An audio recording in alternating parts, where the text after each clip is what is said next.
Boa noite para todo mundo. Então, estamos aqui nesse encontro extra. Lembrando que mês que vem voltamos com os encontros oficiais. Essa segunda parte, porque na primeira parte a gente não deu conta, né? A gente falou pra caramba, mostrou muita coisa, conversou. E aí eu perguntei para Manuel, e Pedro e todos os outros se vocês queriam fazer essa edição extra. E aqui estamos nós. Começando pelo Manuel. Manuel vai, acho que, encerrar a apresentação dele. E depois, né, Manuel, não dá para esquecer, porque um dos objetivos da primeira parte, que também é o objetivo dessa reunião, é você mostrar peças da sua coleção. A minha preferida é o Rafa Capac aqui, o meu grande Rafa Capac. Né? Nossa. Aqui, o Trovão, né? Aqui. But anyway, deixa eu começar, deixa eu share screen aqui. Bom, eu estava nessa screen, que era falar sobre os personagens, né? Mas a gente já falou pra caramba sobre o Oliveira da Figueira, né? A única coisa que eu não sei se falou é que nas Joias da Castafiore ele é mencionado, não me lembro se a gente falou isso, tá? Quando ele envia felicitações do casamento do Capitão Haddock com a Castafiore. Então, mas os outros todos eu acho que a gente falou, então acho que eu posso pular isso, a gente falou pra caramba do Oliveira da Figueira aí, né? E aí o próximo é o cara que é o Ross Tapopoulos, que aparece em tudo quanto é lugar, né? Oficialmente, ele aparece no Team América, eu acho que o EG, mas o EG nunca admitiu isso, que eu saiba, tá? Mas é a cara dele, quando mais atrizes, né?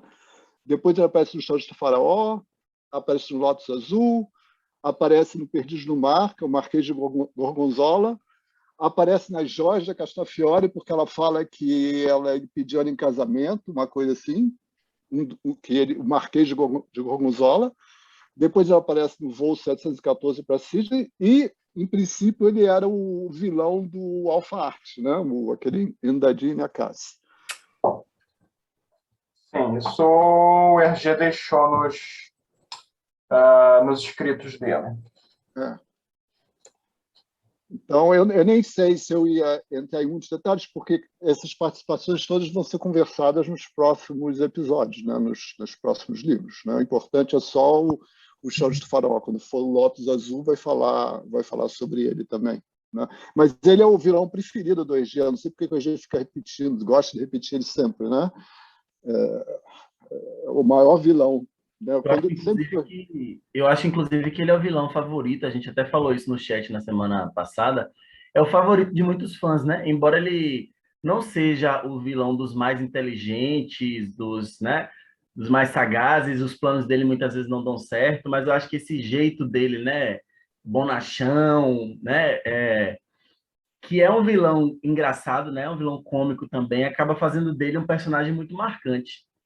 E aí, tem uma particularidade, eu não sei se você vai chegar nesse ponto, mas tem uma particularidade nesse álbum que envolve o vilão, que é aquela cena final, né? Que eu acho que remete um pouco a Sherlock Holmes, quando tem ali o desafio final com o Moriarty, que é a queda lá de um precipício, né? E que ele vem depois, sem spoilers, né? Mas que ele vem depois a ressurgir. Eu acho que é um comparativo, eu não sei se o EG ele teve alguma influência nisso, mas até em uma postagem que eu fiz no blog uma vez, eu fiz essa comparação daquela cena clássica, né, do Sherlock Holmes e o Moriarty caindo lá das cataratas, e o Tintin e o Rastapopoulos também nessa luta, embora a gente ainda não saiba quem é, né? Exatamente, eu não tinha pensado nisso, é verdade. Agora você falando, é verdade. No Sherlock Holmes, o Moriarty também cai, né? E teoricamente ele morre, mas também você não sabe se ele morre, né? No Sherlock Holmes, né? Interessante, não sabia. Uma curiosidade é que no álbum em preto e branco, o escritor húngaro, que agora esqueci o nome, quando é atingido pelo Radiadiá, ele fala que o vilão é Ro, e aí enlouquece. Só que nunca tinha sido revelado qual era o primeiro nome do Rastapopoulos. Então, para nós, isso não diz nada. Ro o quê? Isso só é revelado no Lotus Azul. Só por curiosidade. Bom, então eu vou passar o Rastapopoulos. Se tem alguém quer falar mais alguma coisa sobre ele, ele ainda vai ser muito falado até, nossa. Ele só começa a ser um vilão recorrente bem mais tarde, possivelmente por influência do Ulrich no Blake Mortimer, que o Jacobs usava sempre o mesmo vilão. É. Eu acho que quando o RG, quando queria um vilão assim, tipo assim, muito poderoso, que domina o mundo e tudo, ele botava Rastapopoulos, que era assim, o maior vilão de todos, né? O chefão de tudo, né? Bom, Normalmente ele não repetia vilões, repetia capangas, normalmente. Não, se me permite, ele no Perdidos no Mar faz ali uma junção de todos os seus personagens, porque o próprio Dr. Muller também entra, e é a única vez em que há dois vilões na história, que é o Rastapopoulos e o Muller, porque depois ele vai dividindo entre o Muller e o Rastapopoulos, portanto, por isso é que parece que temos sempre um vilão em cada uma das histórias, porque ele também vai entre o Muller e o Rastapopoulos. No Perdidos do Mar, ele consegue reunir, aliás, o Perdidos do Mar é onde ele reúne quase todos os seus personagens até à altura. Desde a Castafiore é o maior encontro de personagens no Perdidos do Mar. Perdidos no Mar é um crossover de vilões, na prática, aparecem todos. Uhum. Sim, o Alcazar também aparece. O Alcazar que é um vilão e não é um vilão ao mesmo tempo. É estranho, é ali o híbrido. Aquele coronel da... Não, o coronel em inglês é norte-americano, né? Também aparece, né? Sim, o Dawson, né? Também aparece nos Perdidos no Mar. Agora, quando chegar no momento certo, a partir do Tintin no Tibete, eu digo que todos os álbuns do Tintin são experimentais. Mas aí é assunto para se discutir nessa altura. Ok, deixa eu passar aqui para a gente... Terminado de falar do Rastapopoulos, eu queria só fazer um acréscimo aqui. E não diz respeito aos álbuns, né? Mas como a gente tem vários fãs da série de TV aqui, é mencionar o nome do dublador do Rastapopoulos na série de animação da Nelvana, né? Então, aqui no Brasil ele foi dublado pelo Paulo Flores, o Paulo Flores que também dublou, entre outros personagens, o Mufasa do Rei Leão, né? Ele dublou o Tasmania, ele dublou o Brutus, né, do Popeye, então ele tem uma voz bem marcante, ele dublou o chefe do Dino da Silva Sauro, o Sr. Richfield, então uma voz bem marcante, e ele ficou bem característico também no personagem Rastapopoulos, né? Hoje ele não está mais entre nós, mas é uma voz que, com certeza, os fãs da animação e os fãs de dublagem vão lembrar. O João está aqui lembrando, né, que Paulo Flores era o cara, comandante Cisco em Star Trek DS9, olha aí, tá vendo? Então, Uau! Tá bastante querido entre os fãs de dublagem. Eu só ia falar que eu acho que, para mim, particularmente, eu prefiro o Rastapopoulos como vilão do Loto Azul, cruel. No voo 714 para Sydney, eu já acho que ele fica... E o RG fala isso, né? Que ele resolve deixar ele meio cômico, né? Barrigudo, uma calça apertada, botina, meio fanfarrão. Enquanto no Loto Azul ele é cruel, né?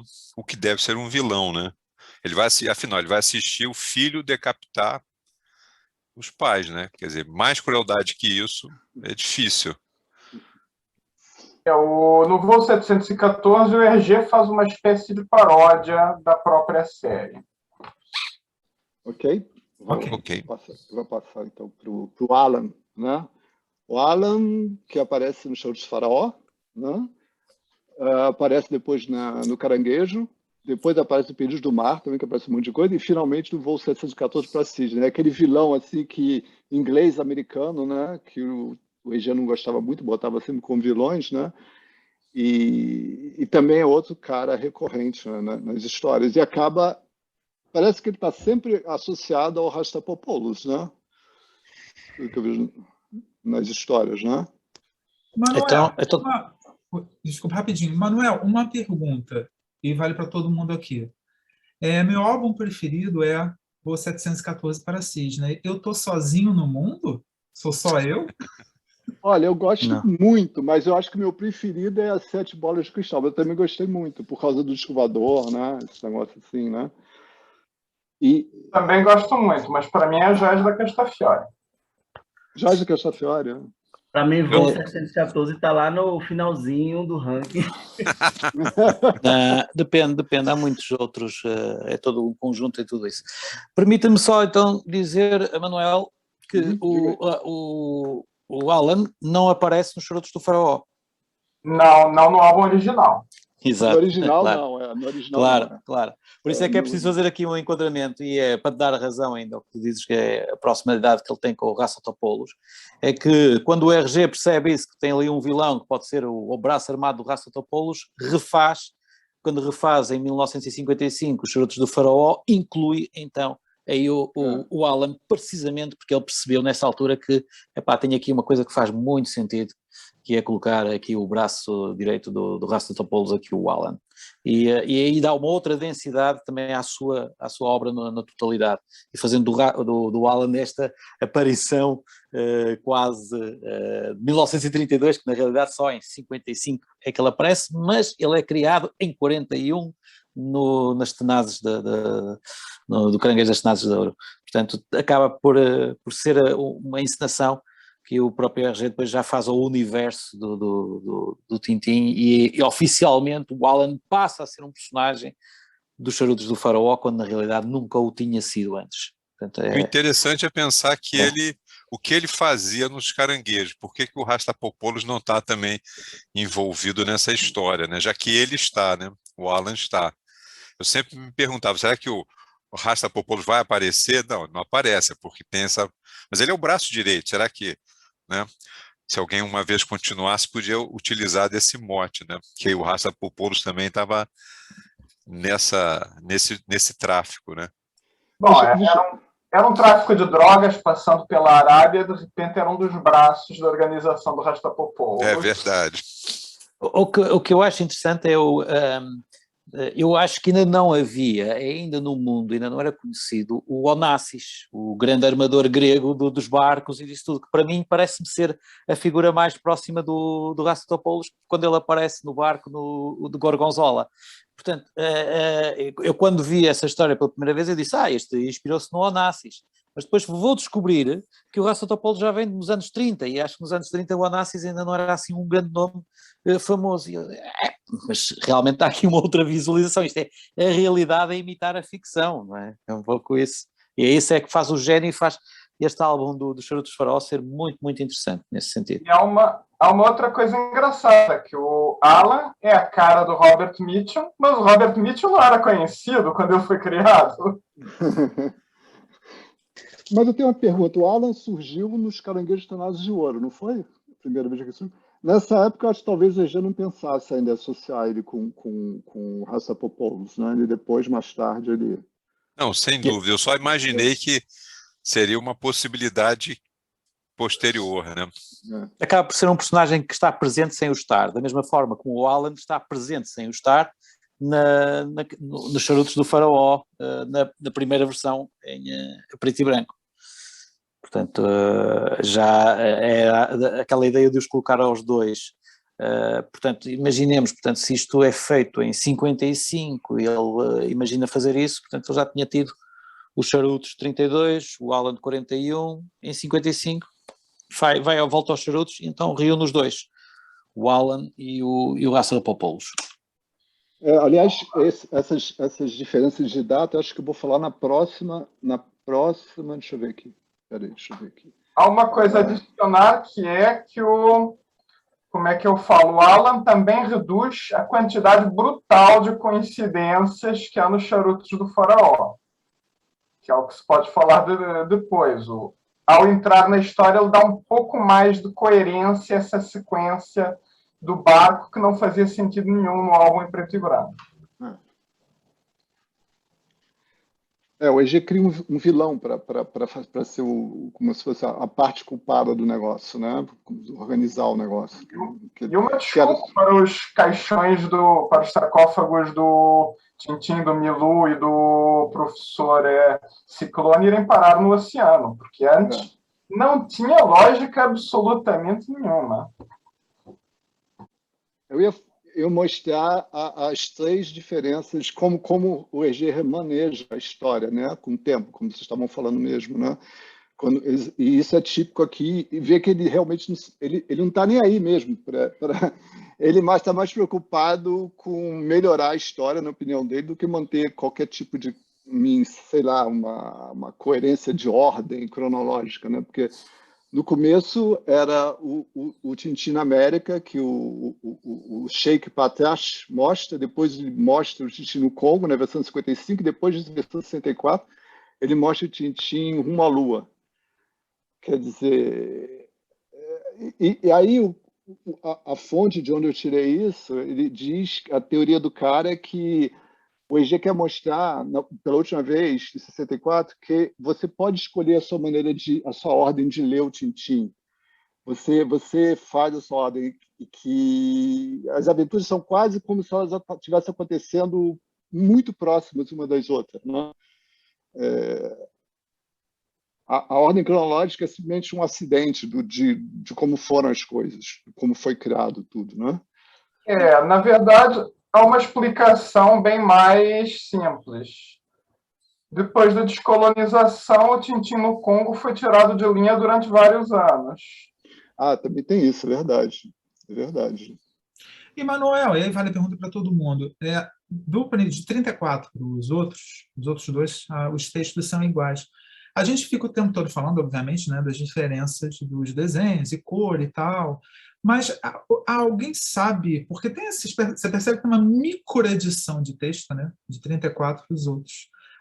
Alguém fala sobre essas microedições de texto? Por quê? Ou um acaso? Ou ninguém ligava para isso e acabou? Mas fato é de que 55 para 64 mexeram, está lá na capa do álbum, continuou o desenho, o texto continuou o mesmo. Alguém fala sobre isso? Aí eu não... É uma micro diferença, né, gente? De 34 para 55, mas tem, né? Há diferenças entre as várias edições dos álbuns de texto, algumas correções raras, porque não havia muitos erros, digamos assim. Outros casos em que ele remove referências explícitas à Bélgica, ele tenta fazer os álbuns mais neutros, por assim dizer, para poder exportar. Mas aí, nesse caso específico, eu acho que ele só achou que podia fazer o texto melhor. Está mais resumido, cabe melhor no balão. Pode ser. Provavelmente esse texto, eu nem sei se ele... Bom, não foi ele que desenhou essa parte, tenho certeza, porque era o pessoal do Estúdio EG. Se ele supervisionava tudo. Eu não sei se ele mudou o texto, ou se o próprio pessoal do Estúdio EG, o Bob Demure... Não, o texto final, com certeza, era dele. Quanto a isso, não há dúvida nenhuma. Mas eu acho que o o Pedro falou faz muito sentido, a questão até do texto caber no quadrinho, né? Porque como mudaram até os tamanhos de alguns quadrinhos, e a fonte também, né? A letra, a gente percebe aí que talvez aquele texto maior de 34 não coubesse de forma tão legível no quadrinho aí de 55. Pode ser uma possibilidade. Eu tenho certeza que ele verificava tudo. Agora, eu não sei se ele saía reescrevendo os textos ele mesmo. Ele dizia, e depois ele falava, está certo ou está errado, não sei, entendeu? O pessoal do Estúdio GG era bastante bom, cada um teve seus próprios personagens, entendeu? Então, mas você vê que ele tirou aqui o voar, que não tem sentido, né? Ficar esse voar aqui, veja, né? Aí o resto ele deixou... E aí ele tirou essa frase grande que me permite de contemplar a sua face, o seu rosto, para simplesmente que né, bendito seja o dia do nosso reencontro. Isso aí ficou mais simples, né? Sim, mas realmente só para simplificar o texto. A gente já tem bastante texto sem ajuda, não precisa ficar floreando tudo. Mas você vê que a falta que faz, porque você vê, pode ter um dedo do Estúdio EG aí, porque o Edgar Perjacor sempre trabalhou sozinho e os textos dele são desse tamanho, né? Ninguém chegava para ele e falou, Edgar Perjacor, dá para você diminuir um pouquinho seu texto, né? Agora, uma coisa dá para ver que o desenho não é dele, porque olha a mão do Sheik apontando para o álbum. Esse aí não é o desenho do EG. É verdade. Está muito estilizado. Eu nunca desenhava mãos assim. Mas é porque o EG também ele fazia questão de desenhar os personagens principais, né? O Tintin, os personagens principais, e os restos ele deixava para os colaboradores fazerem, o pessoal do Estúdio EG, né? Colaboradores, leia-se este senhor aqui. Esse, o Bob Demure, o Jacques Martin também, que desenhava algumas coisas, e mais tarde o Leloup, né? Mas o Leloup fazia parte de carros, de aviões, né? Carros era mais o Martin, aviões era mais o Leloup. Eles tinham sua especialidade, mas eles eram mais cenários. Personagens era quase sempre o Bob. Gente, o Rodrigo escreveu uma coisa bem legal aqui sobre o texto. O Rodrigo falando, não seria para adequar a linguagem da época, assim como temos as diferenças das traduções entre os álbuns da Record e a Companhia das Letras no Brasil? Interessante também. Eu tentarei ver se o Érico Assis, tradutor, ele participa, né, do nosso encontro. O Érico Assis, Bruno, precisa ser convidado para falar sobre a orelha lascada, tá? Porque ele é responsável por a orelha lascada aqui no Brasil, então eu quero entender o porquê a orelha lascada. Lascada? Ela foi traduzida com orelha lascada, é isso? Foi. Aqui o álbum sempre foi conhecido como O Ídolo Roubado, né? Embora o nome original seja a orelha quebrada, né? Orelha mas quebrada. A orelha lascada. E o Érico nunca explicou isso, pelo menos que eu tenha visto. O Érico pode ser um bom pretexto para a gente fazer nosso encontro, um encontro extra, né, no sábado, Pedro, porque o Érico me falou que para ele fica complicado domingo. Então, de repente, a gente vê. Mas já fica aí, gente, possibilidade, hein? O Érico falando em tradução. Né? Olha, já tem parte 1, parte 2 e tem sábado agora, né? Vamos fazer o quê? O Charutos 3? Não é Leonardo? O que é que Leonardo falou? Eu falei que tem a parte 1 e a parte 2 de domingo, e agora vai ter um dia extra de sábado. Daqui a pouco uma sexta-noite, uma segunda de noite, né? Não, mas uma sugestão poderia ser, quando fosse o Ídolo Roubado, fazer o sábado e aí aproveitar, fazer essa pergunta, que eu também concordo com o Pedro. Quando eu vi pela primeira vez, eu, acostumado com o Ídolo Roubado, sabendo a origem francês, também fiquei surpreso, né? Quando fosse o Ídolo Roubado, poderia ser num sábado, né? Excepcionalmente, para ele nos esclarecer essa mudança. Há uma coisa a mencionar, eu me enganei na semana passada, o livro do Júlio Verne, que tem os policiais gêmeos, policiais iguais, digamos assim, Atribulações de um Chinês na China. Eu não encontrei uma gravura com os policiais, mas eu encontrei esta gravura aqui, que é estranhamente familiar.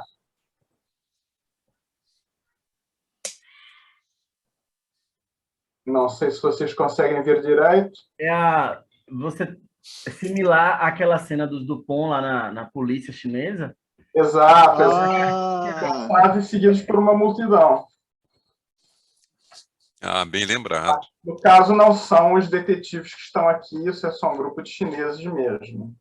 Mas que ficou parecido, ficou. Ou seja, há uma possibilidade do Hergé, mesmo que não tenha lido, ter visto alguma dessas ilustrações, né? Não é nada impossível. Eu nunca vi nada a respeito, talvez vocês saibam responder, mas tem uma cena, vocês estavam mostrando aí a cena da onda, né? E existe uma obra de arte aí muito famosa, que é a Grande Onda de Kanagawa, né? Sim, do Hokusai. Do final do século XIX, se não me engano. Eu não sei, eu nunca vi nenhuma referência a isso em nenhum livro, em nada sobre os charutos do faraó, mas existe a possibilidade do Hergé ou dos seus colaboradores no redesenho ter se inspirado de alguma forma, porque a gente tem ali uma onda que ela é um pouco mais parecida, né? Claro, toda onda acho que se parece um pouco, mas não sei, será que existe a possibilidade de ter ocorrido uma referência ou uma inspiração aí? Mesmo em subconsciente também, né? Uma somatória de coisas que você viu, que você leu ao longo da vida, você acaba usando de uma forma direta ou indireta. O Hokusai era muito conhecido na arte europeia do final do século XIX, início do século XX, que houve uma tendência chamada do japonismo, inspirada precisamente nesse tipo de gravuras. Então, o Hergé pode ter sido influenciado por ele. Não sei se foi, mas pode. Olha, por acaso, estava folheando a biografia do Hergé hoje, e no fim da vida dele, quando ele já estava no último ano de vida, ele tentou uma reconciliação com o sobrinho dele, né, daquele do livro, né? E o sobrinho dele mostrou uns desenhos que ele tinha feito, que ele queria entrar em desenhos também, desenhar. Ele mostrou umas ondas. O Hergé saiu no maior pega com o sobrinho, porque criticou, achou as ondas horríveis, eles brigaram de novo, e aí até o final da vida o RG ficou sem falar, falou que era muito trabalho ter que ficar se dando bem com o sobrinho, né? Então encerrou ali. Mas foi exatamente por causa de mais ondas que o sobrinho desenhou, né? Que ele não gostou. Olha, no onda ruim, né? do POM tem uma gravura, tem a reprodução de uma ilustração do livro do Verne aqui, com os detetives normais e disfarçados. Não se vê muito bem, mas pronto.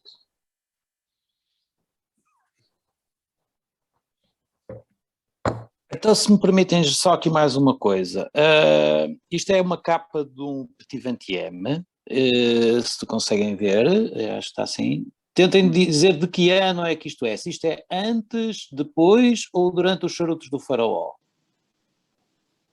Caramba, eu teria que olhar aqui. Durante, não? Yeah. Tem essa coleção muito boa, não sei se vocês conhecem, Arquivos Tintim. Sim. Né? Okay. Então, cada história não do conheço. Tintim, ele mostra, ele tem um monte de coisa sobre como foi feita a história, de onde surgiu, entendeu? Além de ter a história, né? Então, é bastante bonito, né? E eu não tenho todos, não, só os que eu achei que...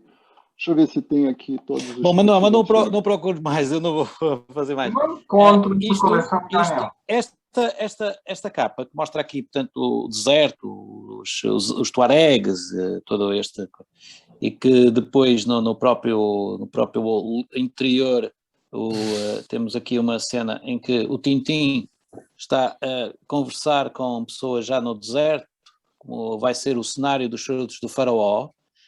Isto é no fim do Tintim no Congo, ainda antes da aventura na América. É quando o Tintim está de regresso de África a Bruxelas e o avião dele sobrevoa Marrocos. Na edição seguinte irá sobrevoar a Espanha. E há um grande desenho onde se vê uma praça de touros na história seguinte, que é este aqui. Este é na semana seguinte, o avião sobrevoa a Espanha. E há uma cena, portanto, numa praça de touros em Espanha, que toda a gente está a olhar para o avião. Na semana anterior, o avião tinha sobrevoado Marrocos. É um desenho do RG? É um desenho do RG, está no Petit 20M de 1930. Eu não sei, vocês não conhecem o site do belia.com? Está lá tudo. É o site do Belia. Tem um site na internet que tem todos os... É o site que lá, é daqui que eu estou a tirar aquilo. Isso é extraordinário, porque eu depois estive a ver também, um por um, as revistas do Tintim, já de 1946, e a ler algumas das cartas dos leitores. Sim, eu tive esse trabalho, eu faço esse trabalho. Não me perguntem porquê, é verdade. Não, é muito interessante porque encontro, por exemplo, referências a jovens portugueses que escreviam naquela altura para a revista Tintim. E através dos nomes deles, alguns hoje são pessoas famosas. Há dias encontrei o nome de um arquiteto português e falei com ele, que escreveu em 1957 para a revista a pedir correspondentes, e eu liguei-lhe, já era um senhor de alguma idade, e eu disse, então, olha, toda a ligar, você escreveu para o jornal Tintim. É verdade, recebi pai, mas todas as semanas umas 20 cartas, todo mundo, da Bélgica e tudo. Portanto, a revista Tintim funcionava como o Facebook nos dias de hoje, ajudava a aproximar assim as pessoas aqui na Europa. Ele dizia que recebia do Canadá também, porque a revista era vendida no Canadá, e portanto havia muita...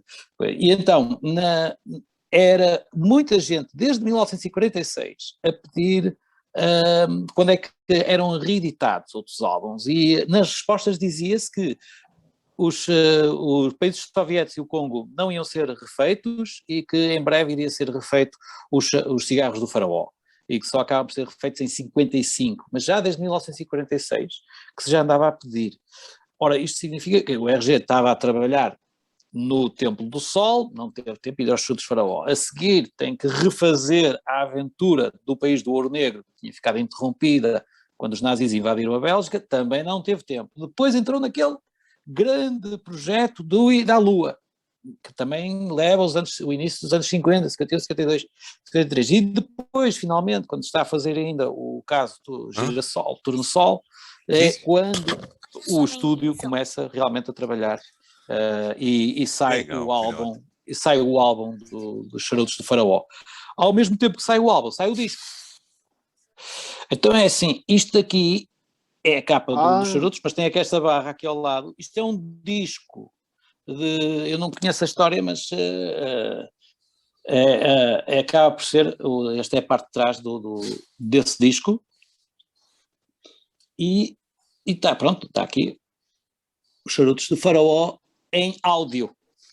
Era a história contada. Eu por acaso não sei se isto devia ser muito interessante, conseguir ver as vozes, a radiofónica, esta adaptação. Eu não sei se isto há quem o tenha à venda, mas eu, como desconfio sempre da qualidade destas coisas, ainda não arrisquei comprar. Mas pronto, se alguém conhecer, fica esta missão para quem gosta de colecionar e para os colecionadores, procurem. Há um links aí, eu acho que no eBay e tudo, se encontra o disco de 1955, 56. Depois haverá ainda outros também, de saídas da revista Tintin. Mas isto foi uma forma também de contornar os direitos autorais da Casterman. E a própria Lombarda ter a sua... Saiu o CD do radiofônico do Rumo à Lua, Explorando a Lua, que eu tenho. É interessante a história. Esse saiu uns anos atrás. Esse eu tenho aqui em casa. É interessante, não é assim que o meu estilo, assim, não, mas é interessante. É a história contada, né? Uhum. Em francês, não tem oui, c'est français. Queria fazer um comentário com vocês e, ao mesmo tempo, até, de repente, se vocês partilham desse pensamento que eu tenho com relação aos charutos. A gente já citou até anteriormente que, de certa forma, né, o Charutos foi assim, né, uma espécie de divisor de águas comparado aos álbuns iniciais. Uma coisa que eu sempre tive comigo como reflexão é que, até se a gente fosse fazer uma analogia, trazendo, por exemplo, para o lado da música, né, às vezes temos um cantor, uma banda, que às vezes eles lançam um álbum, de repente faz algum sucesso, mas nem tanto, ou até com uma certa proporção, e de repente, no terceiro, quarto álbum, eles explodem mundialmente ou regionalmente, e aí conseguem um sucesso arrebatador. E, de certa forma, a gente pode dizer que o Charutos foi um pouco assim. Agora, o que eu sempre tive em dúvida era, será que, né, o Hergé, de certa forma, ele esperava por isso, ele preparou esse álbum dessa forma, já com essa intenção, ou se de repente foi um acaso mesmo, com base as mudanças que ele quis fazer, as ideias que ele teve para aquele momento, e acabou acontecendo no ponto em que se chegou, né? Essa proporção de sucesso. O que vocês acham? Olha, a única coisa que eu posso dizer, em particular, que o Hergé foi entrevistado várias vezes, é que ele sempre falou que ele era surpreso de o Tintin de tanto sucesso fora da região francofona, né, francofônica, fora da Bélgica, fora da França. Ele ficava surpreso, porque ele dizia que ele recebia cartas de crianças de vários países do mundo, ele não conseguia entender como que essas crianças eram tão assim, né, fãs do Tintin, que para ele, acima de tudo, no início era um personagem belga, um repórter belga, né?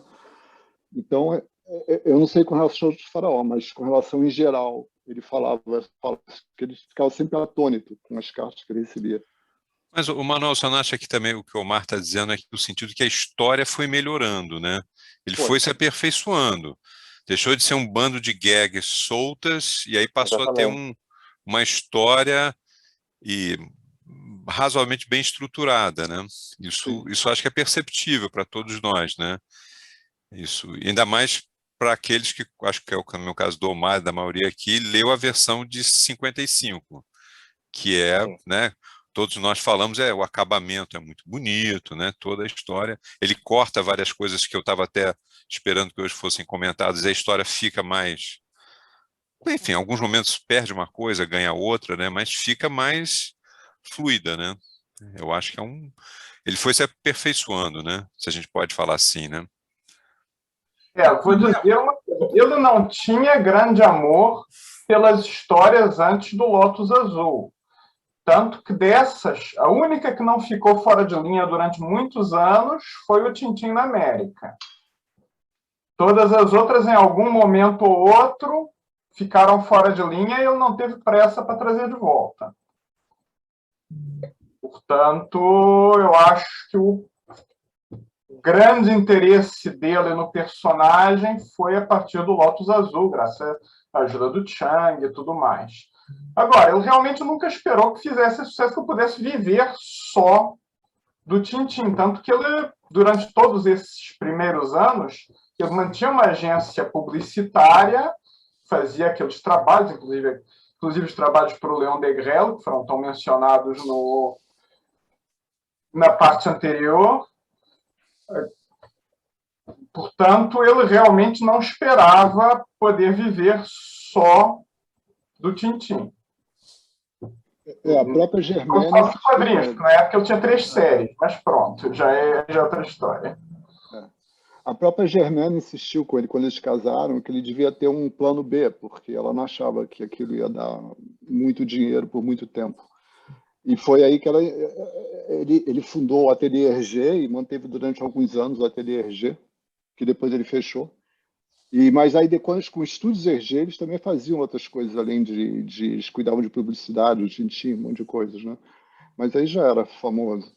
Eu acho que ele foi aperfeiçoando, né? Eu queria comentar sobre o livro que você estava na mão, da coleção, que você falou dos arquivos, né? Não precisa pegar. Pois é, porque acho até foi quando eu conheci o Pedro Brito, foi a primeira vez que eu enchi o saco dele, acho que tem uns 2, 3 anos, né, Pedro? Que eu perguntei porque eu queria, eu gosto muito do processo criativo das histórias, até o que a gente está comentando agora há pouco, o roteiro em si. Aí eu falei, Pedro, você conhece algum livro que fala do processo criativo do Bruno? Aí, gente, o Pedro me indicou esse, eu vou mostrar para vocês, para muitos aqui, muitos já conhecem, mas talvez não todos, né? Não sei quem conhece. Eu conheço, o Tintin é um cara inglês, né? Sim, eu tenho até aqui. Isso, e é legal para quem não tem, assim, quem adora Tintin enquanto leitura, mas quanto processo criativo. Aí, Manuel, fica a pergunta para você. Essa coleção dos arquivos... Isso aí. Isso aí.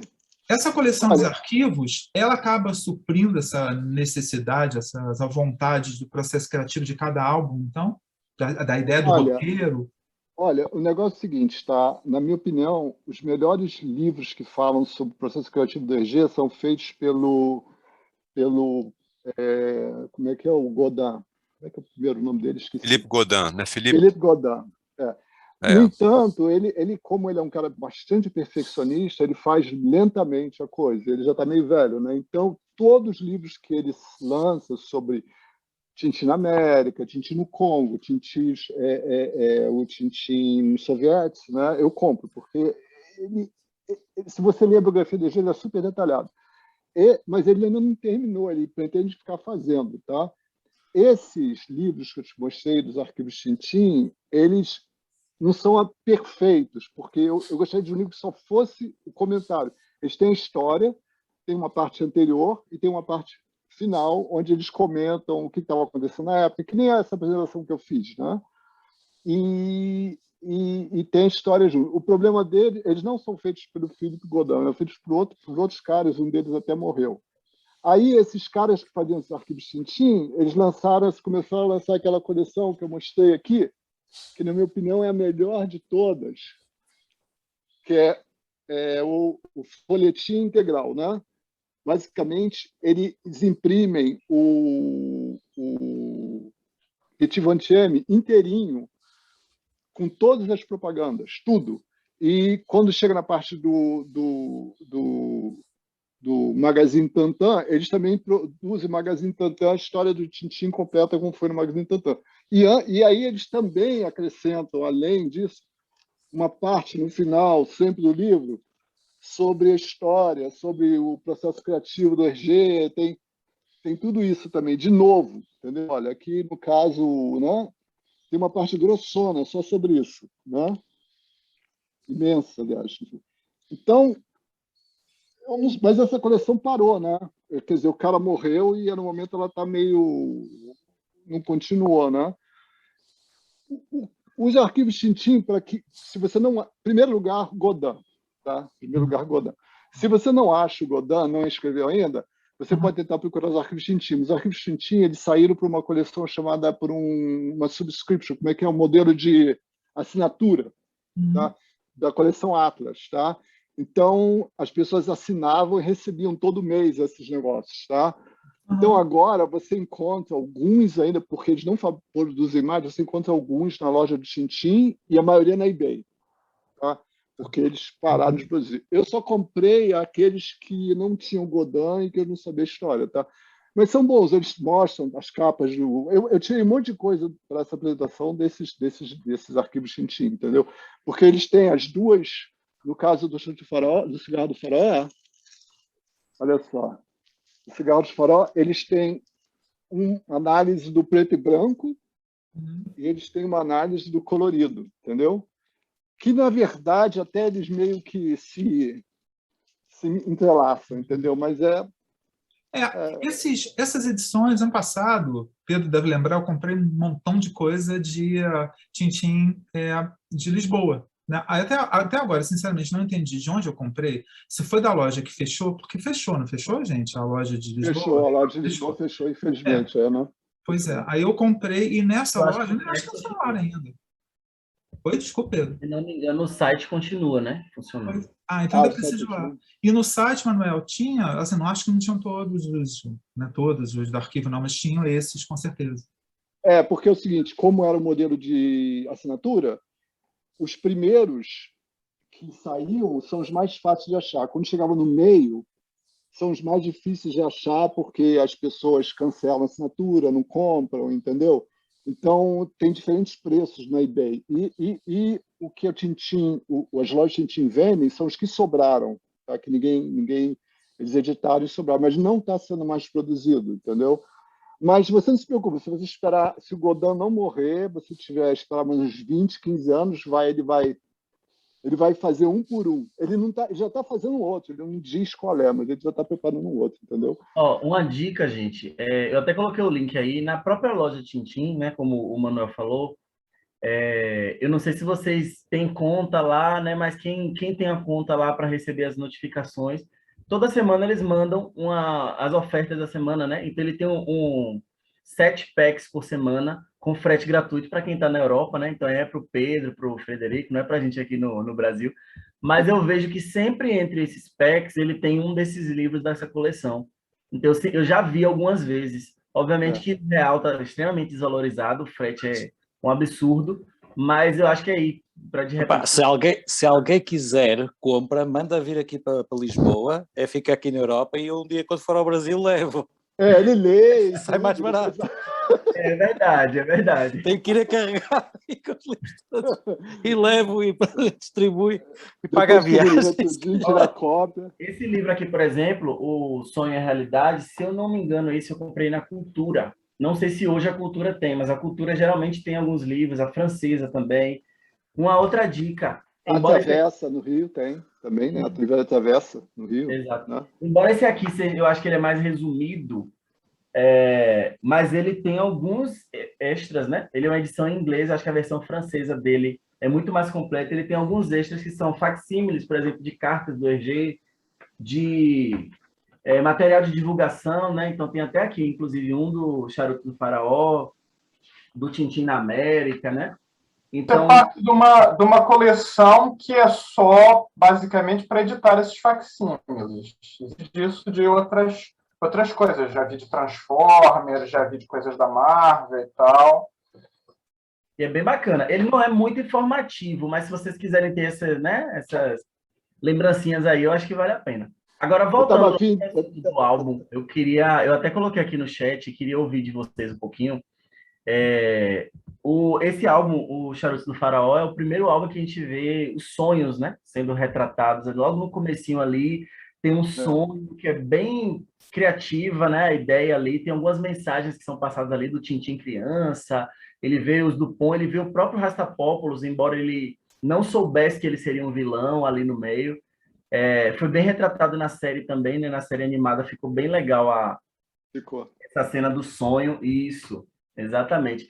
E o Hergé, em alguns momentos, ao longo da sua carreira, ele vem trazendo sonhos, né? E aí eu queria ouvir de vocês, especialistas no assunto aí, o que vocês acham sobre isso? Tem até uma imagem aqui nesse livro que ela é maior. Eu posso falar uma coisa que aconteceu, tá? O Hergé, antes do Tintin no Tibete, que ele foi até no psicanalista, ele passou a escrever os sonhos que ele tinha, tá? Na época de Tibete. E aí depois ele deu uma parada quando ele conheceu a Fanny, né? E começou a sair com ela e tudo, e acho que ele estava feliz. E aí quando ele ficou doente, com leucemia, né? Ele passou de novo a escrever os sonhos dele toda noite, né? Então ele tinha, acho que ele quando estava angustiado, alguma coisa assim, ele escrevia os sonhos dele. Né? Mas engraçado, no livro do Numa, do Sadhu, né, Tantan Emoá, o Numa pergunta isso a ele. Ele diz, não tem a ver com os meus sonhos. Ele fala que ele colocou aquilo, ele faz exatamente essa pergunta, você usa os sonhos e tal. Ele falou, não, mas nesse momento não são os meus sonhos que eu estava transcrevendo ali. Ele depois vai reconhecer. Né? Pro Tibete, né, que você está falando, né? Não, ele está falando desde o início. Ele pergunta logo no Cigarro do Faraó, numa pergunta a ele. Você faz os sonhos, você usa os sonhos e tal, e o primeiro que aparece é o Faraó. Eram seus sonhos? Ele falou, não eram. É o que ele diz. Mas repare que o fato dele ter muitos sonhos vívidos certamente o motivava a incluir isso na história. Sim, mas ele fala que não tem a ver com os sonhos dele pessoais. E aí, o que achei interessante, eu tirei isso aí do desenho animado, né? Porque eu gosto quando aparecem essas coisas assim. E dessa vez, eu não sei se em todos os desenhos animados acontece isso, porque eu não me lembro, mas essa cena do Asilo de Loucos, do Show de Faraó. E eles botaram o Edgar Perjacor junto com o Hergé. Nos outros desenhos, eu sempre vi o Hergé sozinho. Eu não me lembro se o Hergé aparecia com mais alguém. Mas eu gostei dessa. É o que eu mais gostei do desenho animado, para falar a verdade. Foi essa cena aí. Talvez seja para compensar o fato de que, como não aparecem os arqueólogos nos sarcófagos, a participação especial do Jacobs foi removida no desenho animado. Então, podem ter posto essa para compensar. Pode ser. Eu achei super interessante. Aí, esses, como fala em francês, né? Como é que é esse clan d'oeil, né? Pescadores, essas jogadinhas que eles põem assim, né? E assim, para quem sabe, Manuel, você até comentou aí, não sabe se tem todos os episódios. Cada episódio da série, eu até coloquei 2 links aqui, onde é que você pode encontrar, né, essas participações especiais do Hergé dentro da série da Nelvana. Eles fizeram uma homenagem que, às vezes ele aparece como repórter, às vezes é como louco, aí como essa figura, né? Mas em todo episódio ele faz uma pontinha, uma apariçãozinha. Tem até uma teoria de um fã que colocou um vídeo no YouTube dizendo que é como se ele fosse um vilão escondido, porque tá o tempo inteiro perseguindo o Tintin ali, mas é óbvio que isso não é canônico, né? É uma coisa que só está presente na... É lá Hitchcock, né? Fazem um estilo lá Hitchcock, né? Isso. Podemos até dizer quando que ele aparece, né? Nesse episódio ele aparece 2 vezes, que ele também aparece como soldado antes. Nos charutos? Nos charutos, sim. Como soldado também. Não peguei essa, então. Essa aí, na hora eu não vi. Só vi essa aí, essa que eu estou botando. Mas já que você tocou no assunto da série, eu queria saber o que vocês acharam da adaptação desse episódio específico, né? Eu acho que esse episódio é um dos que acaba sendo mais fiel dentro da série de TV. Quando eu assisti na época, eu lembro que, como eu falei até em um dos encontros, a série ela não foi feita seguindo a ordem cronológica dos álbuns, né? Então, para mim, era só uma aventura do Tintin que o capitão, o professor, outros personagens não apareciam, que ele resolveu viajar sozinho. Depois é que eu vim descobrir que foi antes mesmo dele conhecer os amigos, né? Mas fora isso, eu acho que ela acaba sendo bem fiel. Embora, assim, ao longo do roteiro da série, eles sempre procuram dar uma explicação para uma coisa que não é bem explicada no livro, ou simplificar uma coisa que no livro talvez seja um pouco mais complexo, né? Por exemplo, os sarcófagos, eles não têm o nome não tem nem o nome de Tintin e Milou, ele tem a foto de Tintin e a foto de Milou, né? Um desenho lá dos personagens. É verdade. Tem essas simplificações que eles fazem. É visual. Eu acho que a melhor foi, de todos assim, desenhos animados e tudo, eles fizeram bastante bem, tá? A adaptação. É bastante boa. Eu acho que e teve um grande sucesso, né? Até hoje, a minha filha, ela só conhece, acho que ela nunca leu Machado de Tintin, ela só conhece os desenhos animados. Não. Sobre isso do desenho, né? que eu acho interessante. Eu gosto muito desse episódio. Eu não revi, né, pro Encontro, enfim. Mas, salvo engano, no final dele também ele não faz o link, né, com o Lotus Azul. Salvo engano, porque o link é feito no Lotus Azul depois, né? O Lotus Azul que remete aos charutos no início ali.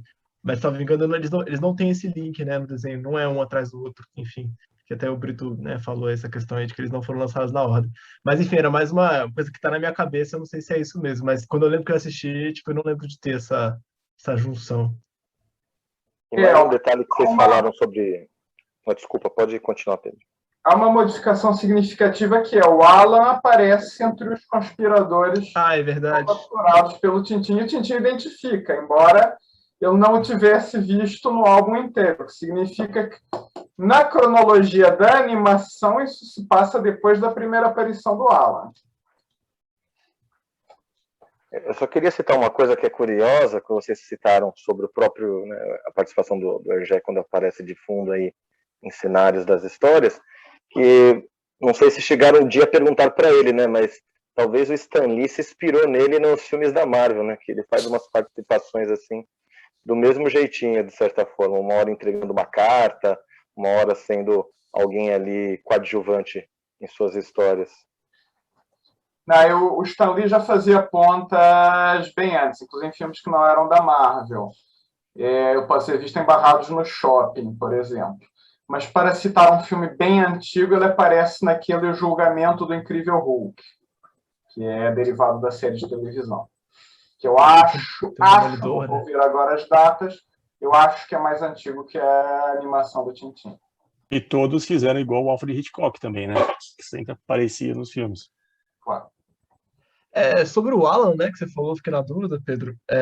Ele aparece no livro, né, na versão de 55, tipo, nos barcos. Até fiquei na dúvida. O Tintin não vê uma única vez.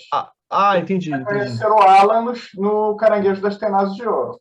E aí no desenho ele reconhece o Alan, então. Sim, quando ele aprende os conspiradores desmascara todos, ele identifica o Alan. Tá, verdade.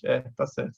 Interessante isso. Essa não é uma coisa que ninguém mencionou, mas que é importante no álbum, é o Radiadial, o veneno que enlouquece, que é uma criação do Hergé, pelo que eu sei, não existe um produto químico que possa enlouquecer uma pessoa assim, de forma tão pronta, por assim dizer, e pode ser ligado, aí os vários psicólogos que examinaram a arte a obra do Hergé, pode ser ligado ao fato que a família materna dele tinha um certo histórico de insanidade. A mãe dele, depois desse álbum, não foi antes, no caso, foi depois, a mãe dele enlouqueceu, por exemplo. A mãe dele foi internada até e tudo. Isso, mas foi depois. Agora, há uma pessoa, um autor, que vocês certamente conhecem, penso que deve ter chegado ao Brasil muito, ou entre quem conhece, que é o Tardi. Tardi, oui. Sim. Muito bem. E o Tardi era um grande defensor de que o Hergé devia se ter mantido fiel àquele desenho inicial deste período da preto e branco, que se estraga depois com a linha clara. E hoje, por acaso, por coincidência, eu vi aí numa página do Facebook uma página original de alguém que mostrava uma página original desta história do ICIMEM, que era esta aqui. Estavam a mostrar esta cena original, onde, no fim, o personagem aparece como se fosse aqui cheio do seu bric-a-brac, e que ele compara isto à cena precisamente nos Charutos do Faraó, original a preto e branco, em que o Tintin depois fazer aquela cena de comprar os artefactos todos aos irmãos do Pont, ao Oliveira da Figueira. Pronto, lá vem ele também com o seu bric-a-brac. E o preto e branco do Tardi será sempre, e é muito, e ele continua e mantém-se ainda sempre neste período dos anos 30 e 40 do Hergé. O Tardi já não vai sair daqui.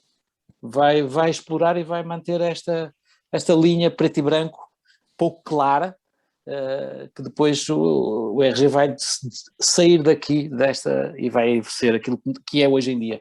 É um choque, entre aspas, ver este álbum, ver desenhos deste género, por exemplo, que o Tardi defenderia e dizia, não, isto é que é o bom, depois ser transformado naquilo que nós gostamos também. Mas para o Tardi, isto é que era o bom. E estes cigarros do Faraó, muita gente vai dizer que é a partir do Lótus Azul que o RG começa a querer fazer as coisas com outra ordem, quando ele conhece o de Shang, começa a pensar, e é verdade, mas já aqui, nos Charutos do Faraó, já estava aí a gênese, isto já é uma história construída, já é uma história mais pensada, com um plano de fundo, com um início, meio e fim, podemos até dizer, do que uma história que ele foi fazendo à medida que ia acontecendo com os sovietes, com o da África. É notório, ele depois de repente já viveu tantas coisas, tantos episódios, e de repente aparece um homem vindo do céu, o avião, e diz assim, vamos tirá-lo daqui. E ele vai finalmente para a América, não é? E faz a primeira história do Tintin verdadeiramente que o RG queria. E esta aqui é o início verdadeiramente do Tintin, como alguém como dizia aí, é o quarto álbum, esta é a explosão, esta é a verdadeira explosão, e que depois, com o Lótus Azul, a continuação desta história, vai-se firmar mesmo. E, portanto, este é o momento em que o Tintin começa a nascer como o personagem que é hoje. E é este álbum que é muito interessante e é muito fundamental. E depois o próprio RG vai viajar, quando se sente que falta imaginação, quando se sente qualquer coisa, ele volta ao deserto. Voltou aqui 3 vezes, 4, se quiser pensar. E depois o próprio deserto do Tibete. E, portanto, é este deserto, esta aventura. Depois o próprio Hugo Pratt vai criar, a partir daqui, se calhar, os marinheiros, o Corto Maltese nasce daqui. Por isso é que, aliás, é engraçado, quando eu vou ao Museu de Tintin, em Bruxelas, o que eles lá têm de outros personagens é o Corto Maltese. O Corto Maltese é uma espécie do Tintin mais avant-garde, mais moderno. E acaba por ser interessante. Pronto, não sei se todos concordam, nem precisam todos concordar, mas eu vou vendo isto assim. E é muito neste álbum, neste desenho, que isto tudo começa a desenhar-se aqui parte da cultura de banda desenhada do século XX. Eu tenho umas coisas a adicionar sobre o que falaste. Primeiro, sobre o Tardi, isso é só uma curiosidade. Num dos vários álbuns piratas do Tintin, o famoso Batman versus Tintin, sim, isso existe. O desenho é todo no estilo do Tardi, que é uma coisa muito engraçada. Se alguém tiver acesso a isso, leia, que é muito divertido. Eu estava tentando achar, eu ia até botar no slide, mas acabei não botando, é porque o Tardi fez um pastiche de uma parte do Show do Faraó, aquela cena que estão os caras com capuz, né? Aqui que eu mostrei é do Tardi. E tem também a cena toda com os caras com capuz, né? Na cena que ele fez, ele desenhou um monte de Tintin, e aí cada Tintin entra, né, e tudo, né, naquela sala, né, e aí a tirania, eu ia até botar no slide. Agora eu não estou achando aqui. Imagem ao RG quando ele morreu. Se achar, depois compartilha com a gente, Manuel. Sim, eu achei, vou compartilhar assim, é bastante interessante. É chamado Tantan et le Faussaire, mas você não acha esse pastiche em nenhum lugar mais, mas tem na web, tem pelo menos 2 páginas em que ele desenha essa cena, né, do homenagem de quando ele morreu, mas eu não tenho esse. Qual?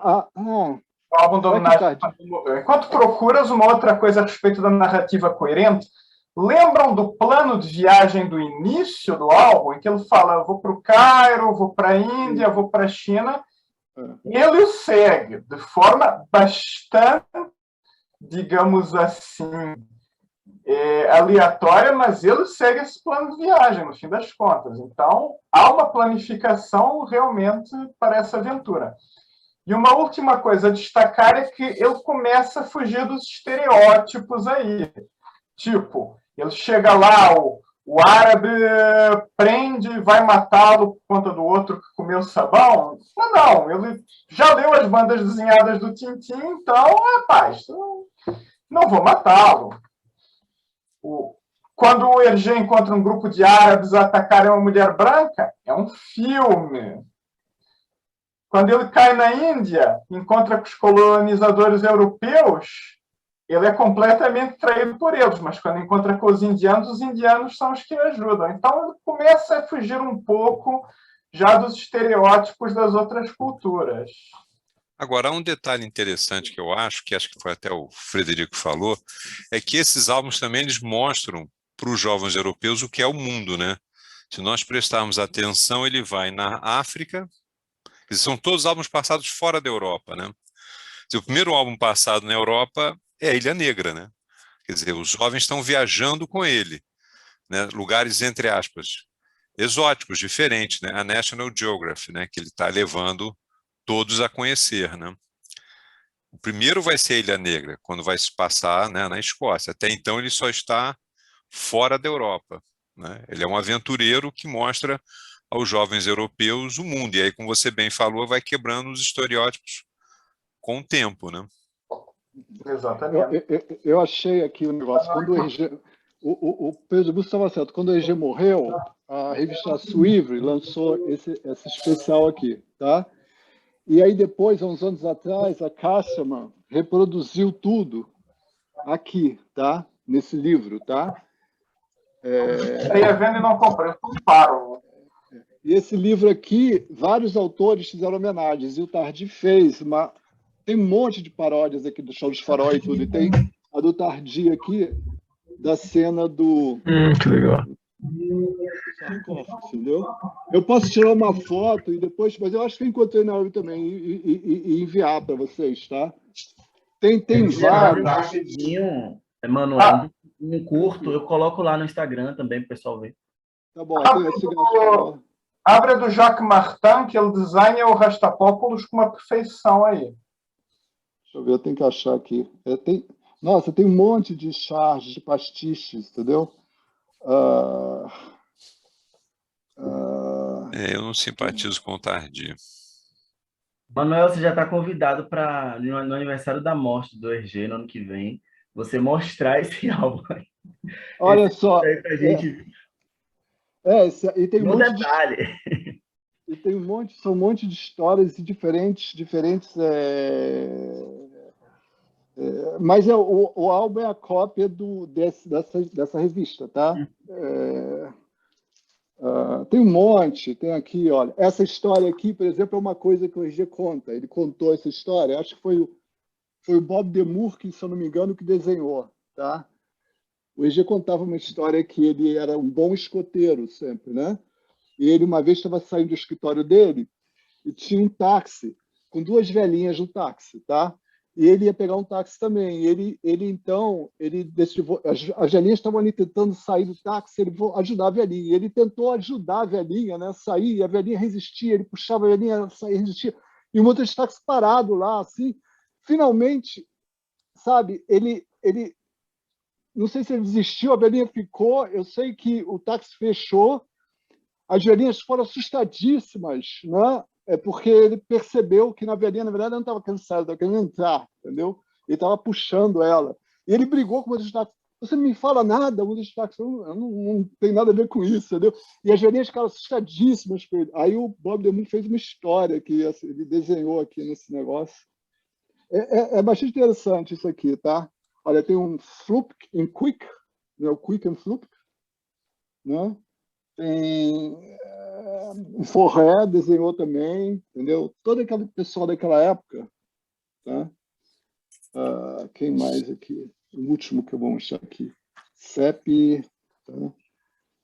Mas basicamente são pastiches, homenagens que as pessoas fizeram ao Hergé, tá? Esse é o tipo de conteúdo, eu acho que daria muito certo hoje se o Tintin, né, fosse continuar. Não precisaria ser o mesmo traço do RG, mas isso aí eu acho que, né, assim como a Graphic MSP aqui no Brasil, seria o caminho, de repente, para a gente ter novas aventuras de Tintin com o olhar de outras pessoas, né? É muito bacana. Eu já vi alguns fascistas assim, de pessoas conhecidas, né, como alguns desses que está mostrando aí, que acho que não desrespeita de forma nenhuma, pelo contrário, presta uma homenagem merecida a obra de Hergé e não substituiria ele, né? Mas seria um agrado para os fãs e uma homenagem a ele, de qualquer forma. Como que nem o Spirou, né? Que agora fazem as histórias que são excelentes, né? E são outros desenhistas que fazem não? E são excelentes as histórias, né? Esse tipo de coisa já acontece há algum tempo no mercado franco-belga. Deixa eu aproveitar enquanto você procura, Manuel, aí não sei se ainda tem alguma coisa para mostrar, mas eu queria destacar Pronto, eu queria destacar alguns pontos altos, né, que eu acho que são detalhes, mas que vale a pena chamar a atenção nessa aventura, principalmente tanto no preto e branco como no colorido, foram coisas que se mantiveram, mas tem algumas cenas que me chamam a atenção, por exemplo, a cena do Milu chorando, né? Tem uma cena ali que ele supostamente morre, né? O Tintin é metralhado ali, né? E o Milu, ele chora em cima do túmulo. É uma cena tocante. Isso é muito marcante isso aí. Quando eu era pequeno, velho, eu lembro que me marcou muito essa coisa do Milu chorando. E eu fico pensando, né, que na época, quando era semanal, né, terminava ali a tira com o Tintin chorando, o Tintin morto, né? O Milu chorando, o Tintin morto. Isso deve ter sido um negócio meio impactante, imagina. É verdade. E um outro destaque também é que os Dupont, em sua primeira aventura, eles já se disfarçam pela primeira vez também, né? Então a gente tem ali os Dupont disfarçados de mulheres, né? O Pedro Bolsa está mostrando ali. Acho que é essa cena, né, Pedro? Tem, é essa cena. Exato. Aspas morre. É algo recorrente, né? Os disfarces dos Dupont ao longo dos álbuns, embora todo mundo, no fundo, acaba descobrindo quem são eles. Como até o Manuel destacou na primeira parte, né? A questão dos sapatos que eles sempre usam, a maioria das vezes eles não tiram o chapéu coco para se disfarçar. Foi ficando cada vez mais Outro ridículo. detalhe interessante é que os personagens estão sendo, todos nós sabemos, né, que estão sendo construídos. Então, na versão em preto e branco, os Dupont ainda não dizem aquela sua famosa frase, né? Um fala uma coisa, outro diz, eu digo mais, e repete. Só vai ser na versão colorida, onde eles fazem a aparição lá na página 25, onde eles batem na cabeça do árabe e um diz, ele, não é ele, digo mais, não é ele, né? Foi a primeira vez que eles fizeram esse bordão que é o tradicional deles, né? Entre aspas, da estupidez deles. Né? Já agora, um acrescento, os Dupont vestirem-se de mulher, depois vai ser replicado do Perdidos do Mar, quando o Tintin e o Capitão Haddock também se vestem de mulher. Isso. E o Tintin se veste mulher também no Charuto de Faraó, né? No trem ele também se veste mulher. Ninguém sabe onde ele arruma aquele peruca e nada, mas ele se disfarça de mulher. Ninguém sabe de onde, né? Pois é, onde é que ele arrumou isso daí? Se eu não me engano, é o Cetro de Otocar também, que ele se veste de velhinho, mas é numa velocidade que ninguém sabe onde ele achou aquela barba. Tem um disfarce rápido incomparável. E o outro ponto que eu queria destacar, que o Pedro, o Ivo, falaram que o Tintin, ao longo do tempo, o próprio Hergé, né, ele já foi meio que se conscientizando, embora com alguns deslizes ao longo do caminho, é que Tintin, ele deixa de ser um agressor, um caçador de animais, né? E nessa aventura a gente vê ali ele cuidando do elefante indiano ali, né? Quando ele cai na selva, a gente vê que ele acaba desenvolvendo uma amizade, né? Ele constrói ali uma vuvuzela e acaba desenvolvendo uma amizade, uma comunicação com aquele elefante. São alguns pontos que me chamam a atenção nessa história, né? Que marcaram para mim como primeira história que eu li, que continua sendo uma das mais queridas até hoje. Eu acho que é a última vez que ele mostra um animal como elefante, tudo falando assim, né? E tendo uma atitude humana, né? Depois é só o Milu, não tem mais nenhum animal assim, né? Ele tem um pouco, não tem mais isso, né? Ali os elefantes se reúnem, decidem segurar o Tintin, né? Pedro, agora, você ia mostrar o trecho do documentário? Aqui. Bem lembrado, Bruno. Uma boa cena do Tintin no elefante com a vuvuzela, que não aparece no álbum colorido normalmente. Uma curiosidade é essa, é uma das enormes coincidências do álbum. O Tintin entra no raio de um avião, voa meio mundo, cai na Índia com um avião de curto alcance, não sei como, fica lá entre os elefantes e de repente está de cara com o professor Ciclone ali.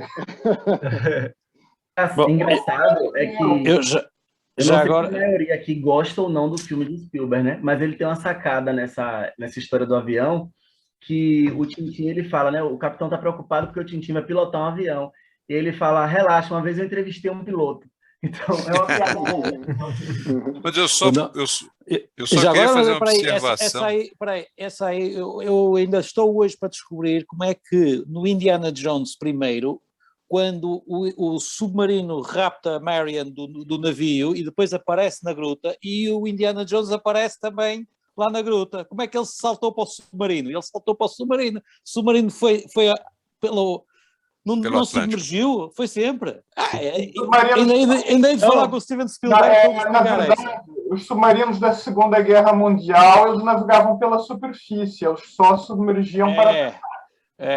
Tá bem. Estou esquecendo que tem a cena do Indiana Jones dentro do submarino. Ele tá lá dentro. Quero só mostrar aqui ainda a atriz que o Tintin salva, que é de um filme com o Rodolfo Valentino, o Shake. Deixa eu ver. O realizador é o John Ford. Acho que é Ódio de Árabe o nome do filme, né? Alguma coisa assim. O Ódio Árabe, exato. Mas o original, digamos, no cinema, é um filme de 1900 dos anos 20, finais dos anos 20, que temos aqui, portanto, a senhora, a atriz, vestida exatamente, é a Adrienne Irish, que era a grande atriz daquela altura, que contracena com o Rodolfo Valentino no filme de The Shake. Eu descobri, quer dizer, o nome vem aqui neste livro do Bob Garcia, em que ele identifica realmente a atriz como sendo precisamente a Mary Pickford. Agnes Iris. Não é Mary Pickford, é Agnes Iris, que entra no filme com o Rodolfo Valentino. A Mary Pickford, depois ele identifica aqui a Mary Pickford, mas numa outra situação, né? Que é precisamente na América. Mas neste caso é Agnes Iris. Portanto, fica aqui o registro.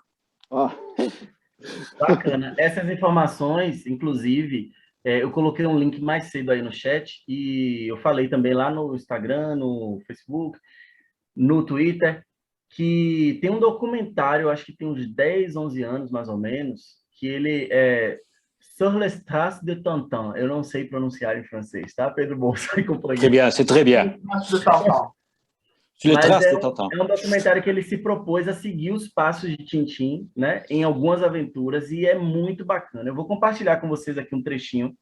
Está disponível, tem episódios disponíveis no YouTube. Já está aparecendo na tela aí? Já. Tá vendo. É para aumentar a velocidade. É muito legal mesmo. É muito interessante isso daí. Eu vou dar uma olhada.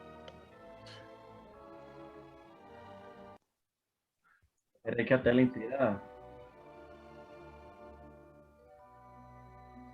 Aí a abertura, né, tá em francês, mas ele tem ali legendas em francês também, provavelmente deve ter como traduzir, mas ele vem trazendo algumas montagens também, né, mostrando ali alguns cenários reais lá do Egito, de alguns lugares que Tintin passou. Então é muito bacana, inclusive, se não me engano, mostra essa atriz que inspirou aquela que o Tintin encontra no deserto, né? Se vocês puderem, o link eu vou colocar de novo aqui no chat. Assistam depois. Mesmo estando em francês, dá para entender alguma coisa, é bacana, e a gente treina um pouquinho nosso francês também, né, para quando a gente for na Bélgica, certo? Ô Brito, se eu não me engano, esse documentário passou no canal Arte daqui. É do Arte. É do Arte. É do Arte. Eu lembro de ver a propaganda, mas eu perdi. Aliás, está lá o logotipo do Arte no cima. E tem de outros episódios também, mas não estão disponíveis no YouTube, mas existe versão para DVD. Quem quiser comprar e estudar para os próximos encontros do clube, né? Fica à vontade aí, quiser fazer uma apresentação aqui sobre, vai ser muito bacana. Tem um documentário que eu queria, se vocês acharem, eu já tentei procurar, saiu há pouco tempo, é sobre a verdadeira múmia do Rasa Kapak. Fizeram há pouco tempo uns arqueólogos. Vocês já ouviram falar desse documentário? Ele saiu há pouco tempo. Está até no site do Tintin.com, mas não tem como ver isso aí, não descobri uma maneira. Não tem link, não tem nada aí. Foi num festival de filmes que ele apareceu, no documentário. Inclusive aqui em Nova York também apareceu, não sabia. Teve no festival. E se você for no Tintin.com, nas news, eles estão falando sobre esse documentário. É uma múmia chilena, como é que ela foi descoberta, né, tudo.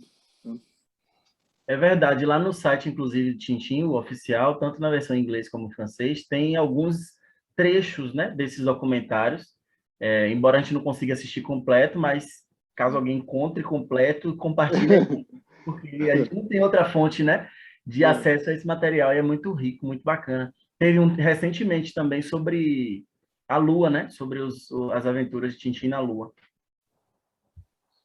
Olha, já que falaste, esse documentário é praticamente uma adaptação da história e me recordou do desenho animado, que havia ainda uma coisa a citar sobre o desenho animado que me deixou escandalizado no final, que é, perto do fim dos álbuns, das duas histórias, o Tintin vê no meio da multidão que está a homenageá-lo na parada com o elefante, tanto o professor Ciclone quanto o escritor estão enlouquecidos pelo Radiadiá e diz, não, pega esses senhores e trate deles, que eles precisam ser internados e tal. No desenho animado, isso é o final e é feito como piada. Ah, olha, meu amigo que ficou louco. Aí eu... Não é muito educativo. Não, nem um pouco. A figura do professor louco e tudo já vem desde o Metrópolis, do Fritz Lang, que também era outra referência cinematográfica. Eu acredito que há muitas referências cinematográficas. Aliás, naquela altura não havia televisão, não havia Netflix.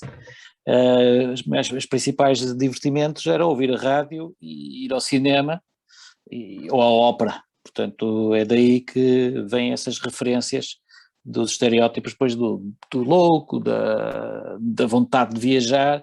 E isso vê-se bem aqui nestes primeiros álbuns do Tintin. Depois mais tarde vai ficando. Por favor. Eu só ia comentar, como foi muito bem explorado até pelo Frederico na última, né, a relação com Oliveira da Figueira. Né? E me chamou a atenção porque na segunda edição, o dono do barco, se vocês olharem na página 13, e sempre me caracterizou dessa forma, ele apresenta de uma forma muito negativa o Oliveira da Figueira. Ele apresenta ele, que depois foi comentado que ele seria o Oliveira da Figueira seria um aliado no tráfico de armas, mas na apresentação da edição de 50 e poucos, né, ele apresenta com um rosto assim negativo, né? Ele tem a boca dele está meio de baixo, né, como se ele não tivesse muito prazer em levar aquele senhor, que na aventura em preto e branco parece que vai ser um sócio dele na empreitada do tráfico de armas. Né? É verdade. Tem razão, mas eu não tinha prestado atenção. É verdade. O Oliveira da Figueira, como comerciante, e na primeira imagem que o RG faz, não é uma imagem simpática. E é tal confusão até, e ajuda até a explicar, porque muita gente em Portugal e depois no Brasil também acredita que o RG cria o personagem Oliveira da Figueira para agradar aos portugueses, porque Portugal depois começou a traduzir, foi o primeiro país no mundo a traduzir o Tintin noutra língua. Ora, como eu disse no passado, estão outras pessoas a assistir, se calhar não ouviram, o Oliveira da Figueira tecnicamente morre na primeira versão dos anos 30, 32, do 33 dos Charutos de Faraó. É mencionado mais tarde que desapareceu, mataram um capitão francês e o seu imediato português. E também expliquei que depois o Oliveira da Figueira vai ressuscitar, já depois da Segunda Guerra Mundial, quando o RG refaz, em 1949, a aventura do País do Ouro Negro. Até aí o Oliveira da Figueira está tecnicamente morto, mas para o RG há uma ligação agora pessoal com Portugal, em que ele começa a ser publicado cá, e o diretor até do jornal, da revista O Papagaio, que publica o Tintin em Portugal, é o Adolfo Simões Müller, que leva, digamos, à criação do personagem Müller. Agora, antes de 49, e o Müller, de Portugal, ajuda o RG durante a Segunda Guerra Mundial, mandando-lhe latas de sardinha para o campo de prisioneiros onde está o irmão, o Paul Remy, e tudo isso. Agora, o RG, antes de ressuscitar o Oliveira da Figueira, e antes de fazer a revista, quando estava a fazer a revista Tintin, há aqui um desenho que ele faz para uma campanha no mercado contra a venda de produtos no mercado negro na Bélgica. É um desenho avulso, penso que devem conhecer, devem ter visto.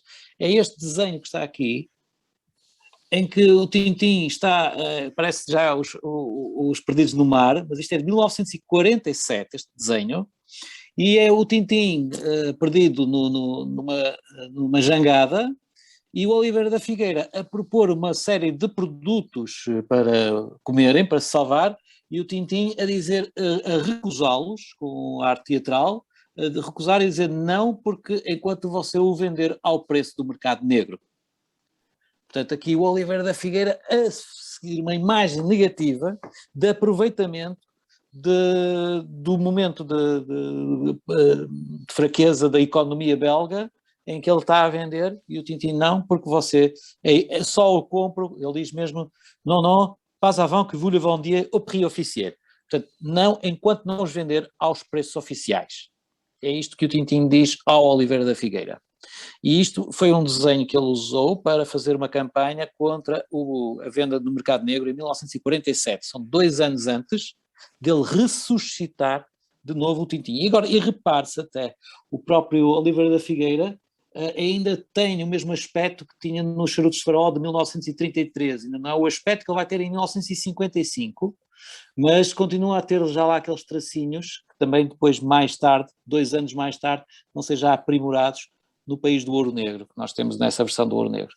Portanto, este é um desenho de 47, onde o RG ainda tratava mal, entre aspas, o Oliveira da Figueira, pondo a ele como um aproveitador e vender coisas no mercado negro, mas depois vai ser o personagem simpático que vai ajudar a salvar o Tintin 2 vezes, no País do Ouro Negro e depois no Perdidos do Mar, e tem aqui faz aquela charge, aquele gag em que o Capitão Haddock nos Joias da Castafiore recebe um telegrama do longínquo, o Adesheba, a felicitá-lo pela sua participação, pelo casamento e tudo, que é interessante porque todos os telegramas que o Capitão Haddock recebe nessa história são personagens que aparecem na história.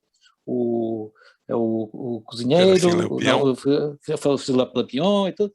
Talvez o Capitão Custer, o outro amigo, o Cochester, esse acho que não aparece, este também manda alguma coisa, mas o Oliveira da Figueira também é de outros que aparecem. Portanto, acaba por ser assim aqueles personagens simpáticos. O que não deixa de ser ainda, há aquele projeto que o RG nunca chegou a fazer, mas que, ao que parece, existem documentos de que ele queria fazer aquele álbum sobre um dia no aeroporto, onde passam todos os personagens, um pouco, isso daí, seria uma coisa genial. Aliás, eu tenho aqui... Seria. Eu tenho aqui o Rodier, o homem que refez lá os charutos do o Alpha Art, chegou a fazer esse. Não chegou a fazer o álbum, mas chegou a preparar o álbum e ainda fez... Ele ainda conseguiu, ele ainda fez uns esboços e tudo, mas não, aqui tem os seus esboços, mas ele já não entra nesse detalhe, mas eu li também aí... Harry Edwards. Harry Edwards é um ilustrador que faz as capas de paródia do RG. Ele faz as capas. Mas nos documentos do que o RG deixa, ao que parece, estava lá já uma espécie de pré-sinopse de algumas cenas que ele estava a pensar fazer, e uma delas, o Oliveira da Figueira, iria aparecer, mas desta vez mesmo como traficante de armas. Voltava a ser traficante, é verdade, já voltava a ser traficante de armas.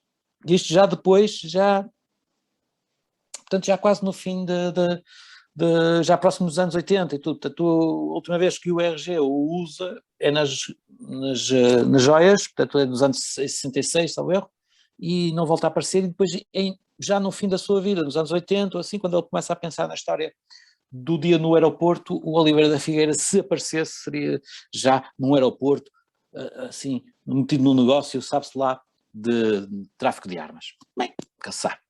Só uma curiosidade, este livro também tem ilustrações interiores pelo Henry Edwards, neste caso feitas a lápis. Pedro Busso, dá para você mostrar a capa do livro? Eu não conheço esse livro. Esta. Legal. É um livro do Bob Garcia, desses que sai por 30, quase o preço original, que era 25. Eu comprei por 25. Mas hoje deve estar por uns 70, coisa que o valha, né? Eu vi na BD Mania de Bruxelas, que é uma loja que o dono é dos Amis d'Hergé, eu tinha uma coleção de livrinhos bem pequenininhos, que eram todas as ilustrações do Harry Edwards. Queria comprar, mas era tipo 5 livrinhos pequenininhos, em formato bem pequeno mesmo, cada um é 20 euros. Não, não dava, eu não sou feito de dinheiro, meu ordenado é português, não é belga. Então, não consigo comprar. Mas uma coisa que eu ia comentar do Charutos dos Faróis, não sei se vocês concordam, estava até o Omar falou antes, né? Que é o primeiro álbum onde tem uma densidade maior.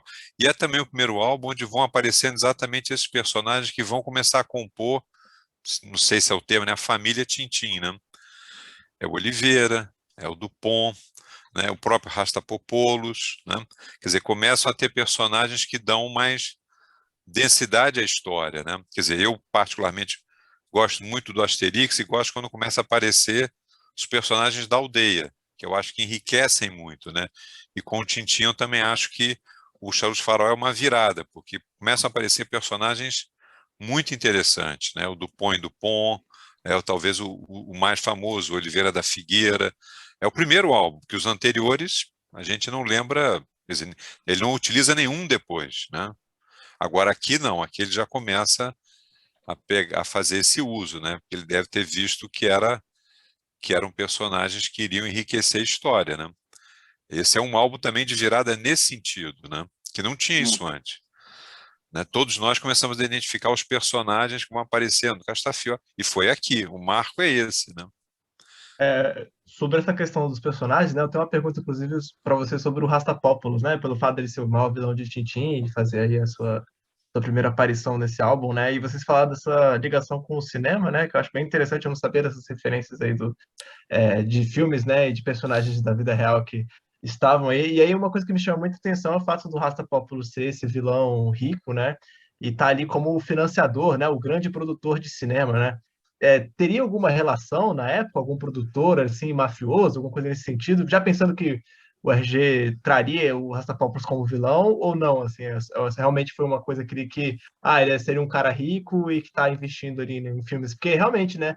Pensar que os filmes ali eram filmes sempre teve um pouco dessa relação, né? Do cinema ali, pessoas com dinheiro e tal. E durante a história teve vários produtores aí, né? Com o pé no crime, enfim, essa coisa toda. Eu fiquei curioso nisso. Comentar que é interessante que tem essa figura do americano, não sei se é o bandido, né?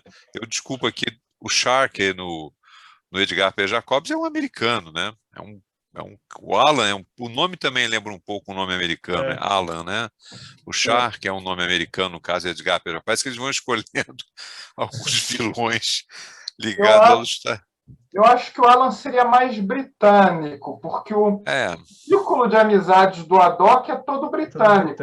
Então, Chester é claramente.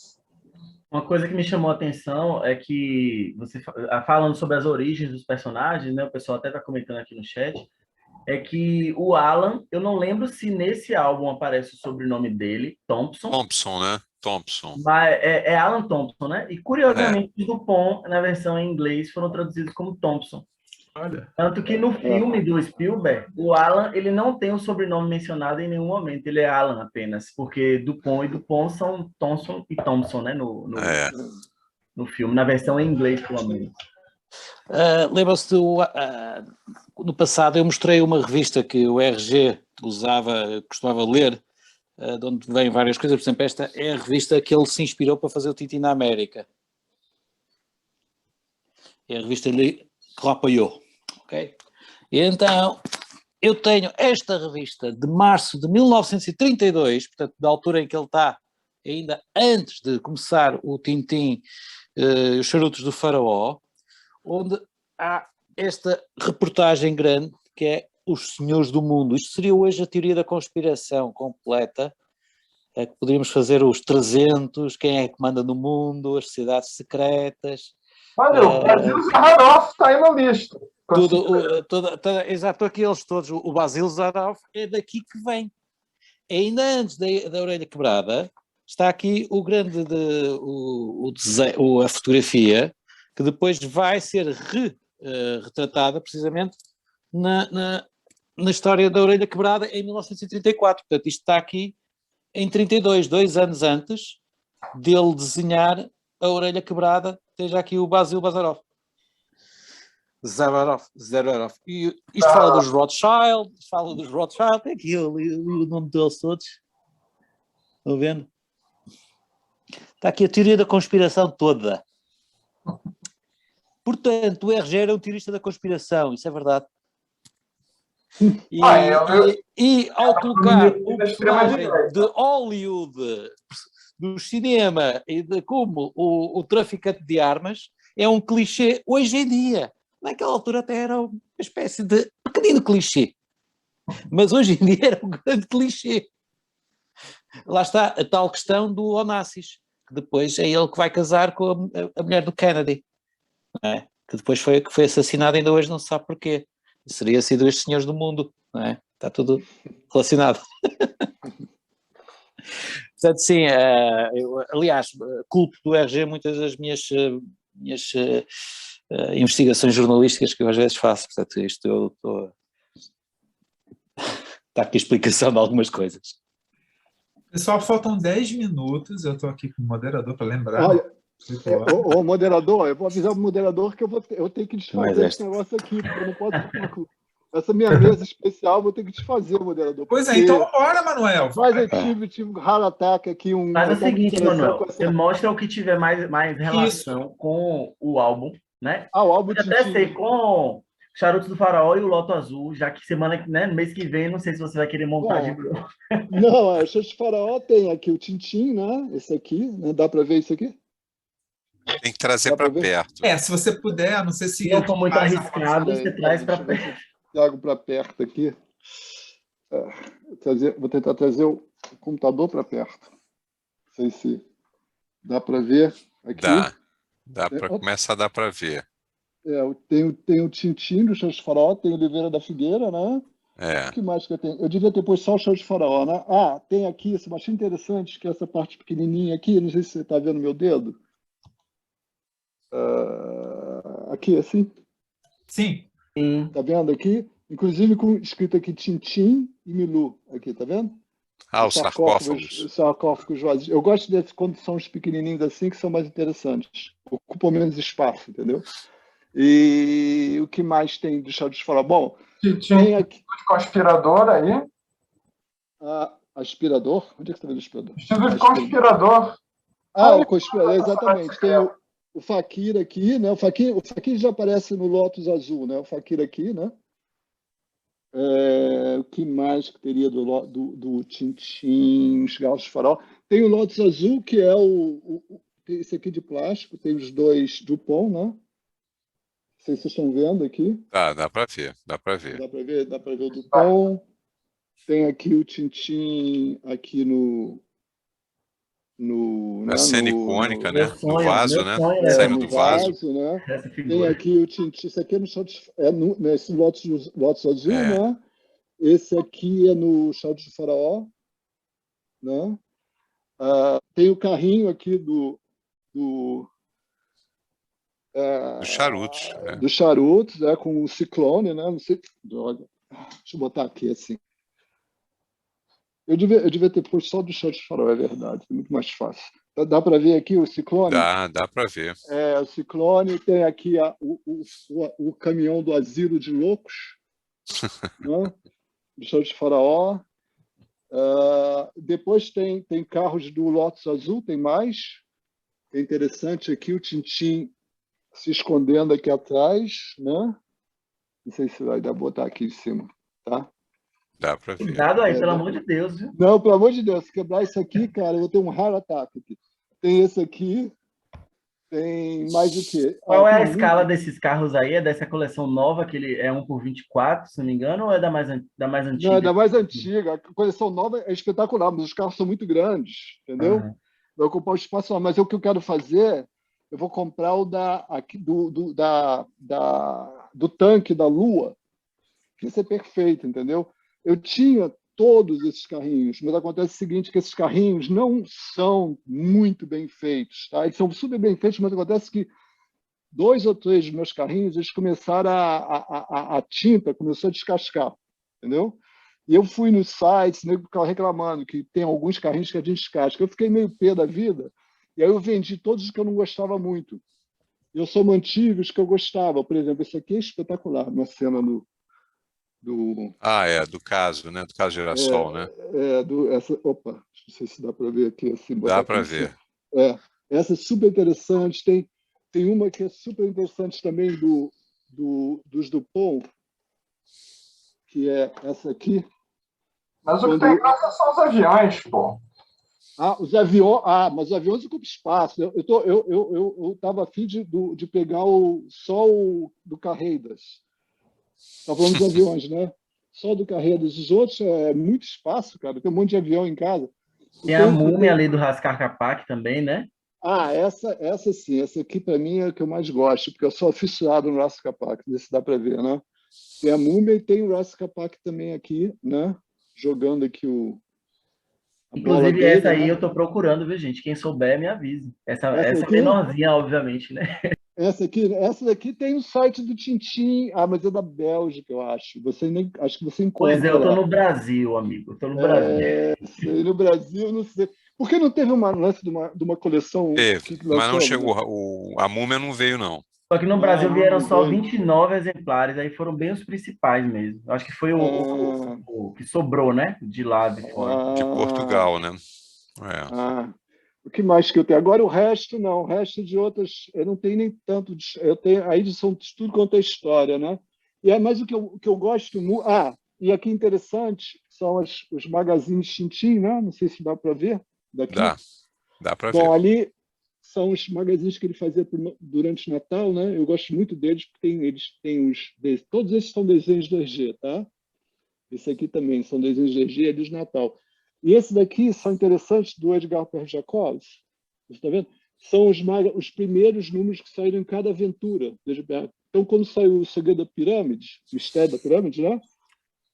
Foi esse onde começa a surgir a história, tá? Não sei se dá para ver aí. Tem um número com a história curta que ele fez, contando como foi a descoberta do túmulo do Tutankhamon? Eu tenho aí, não sei se eu tenho no magazine, mas eu tenho aí no outro. Tá? Aqui também, essa daí em particular saiu em Portugal, né? Eu tenho. Sim, eu tenho também a portuguesa com a seleção. Isso, exatamente. Muito interessante. Quando ele lança também, quando começa a sair essa também Armadilha Diabólica. Da marca Diabólica, quando começa a sair também o SOS Meteor aqui. Não sei se dá para ver. Dá para ver. Dá para ver que existe. E quando começa a sair o Affaire de Collier, que é como é que é o caso do Colar? O caso do Colar. O Edgar Perjacos era bem mais misterioso e science fiction do que o Hergé, entendeu? O Hergé era bastante realista, né? O Edgar Perjacos ia em tudo quanto é lugar. Então, ele tem essas coisas assim que são um pouco anos 50, que eu acho mal barato, né? Essas maneiras de se vestir aqui assim, né? Aqui assim, né? Essa daí. Essa aqui é da armadilha, né? Da armadilha diabólica. Da armadilha diabólica. Tem o espadão, da armadilha diabólica, esses dois aqui, né? Porque aqui ele vai para o futuro, né? Aqui ele está no negócio. Esse aqui é o da fórmula do professor Sato, né? Não sei se dá para ver, né? Aqui é da Marc John, né? Aqui é o espadão ali, né? A Aile Rouge, que esse é o avião do Ulrich, e esse aqui é o espadão. Não sei se dá dando para ver. Dá para ver, sim. E ali é da Atlântida, que é a última cena, eles saindo eles fogem, eles conseguem escapar da Atlântida quando a Atlântida é destruída. Eles saem no submarino, né? Ali atrás. Ali é o Mistério da Pirâmide. Aqui tem o Mistério da Pirâmide.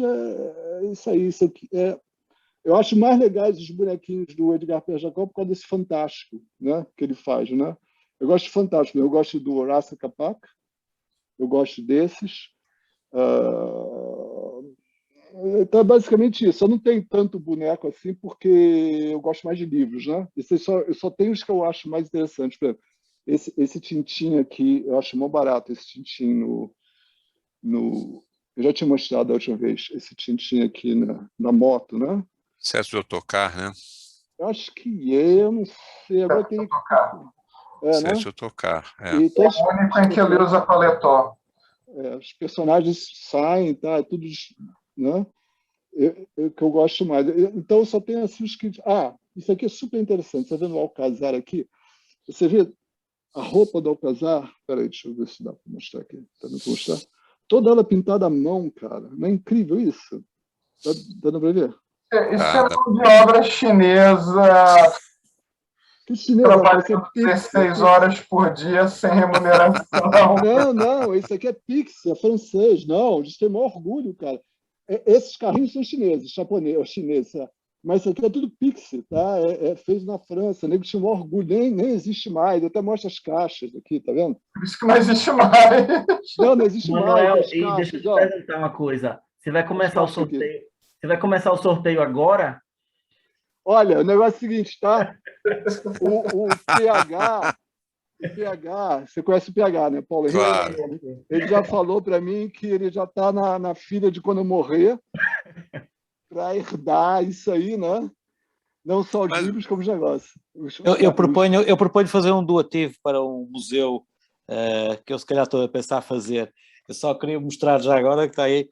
Eu tenho aqui, por exemplo, esta capa porque este é original de 49, que é o Tintin e o Dr. Muller. Portanto, eu estou aqui a reunir algumas coisas portuguesas e a única capa da revista Tintin original belga, onde aparece o Oliveira da Figueira, o português, que foi criado lá E quando nós falarmos do Tintin no País do Ouro Negro, aí nessa altura eu falarei em detalhe do que levou a esta capa aqui, porque isto foi numa altura em que o RG estava deprimido. Era uma das primeiras depressões dele em 1949, ainda antes, depois vai dar ao Tintin no Tibete. Portanto, isto ainda vai dar muitas histórias aí para contar. E quando surgirem os livros... Colapsar por excesso de trabalho, que o Jacob já não trabalhava mais com ele e o Bob Demure ainda não havia começado. Então o homem estava a trabalhar... Estava por aqui. Quando chegar nos livros, a gente pode mostrar os números de Petit Vingtième, que esse aqui é do Lotus Bleu, né? Esse é bom. Essa capa eu acho mó barato. Lindo, essa é linda. Tem o Ídolo Roubado, eu acho que é esse, né? Essa capa do Ídolo Roubado. Lascada. Essa aí disfarçado, né? Então tem uma coisa super legal que eu acho que eu mostrei no início, que é uma homenagem do Bob Demure quando morreu o Edgar Pierre Jacques. Ele fez esse desenho. Deixa eu ver assim. Isso, dá para ver. Tá vendo o Edgar Pierre Jacques no espadão, né? Voando, e tá o Hergé aqui, o Cuvelier, que fazia o Correntin, né? Que também era um colega deles, né?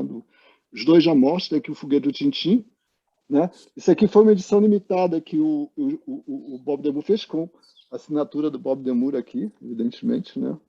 O Cuvelier foi um dos 4 desenhistas que trabalhou no primeiro número da Tintin. Foi o Hergé, o Jacobs, o Cuvelier e o Jacques Lodi.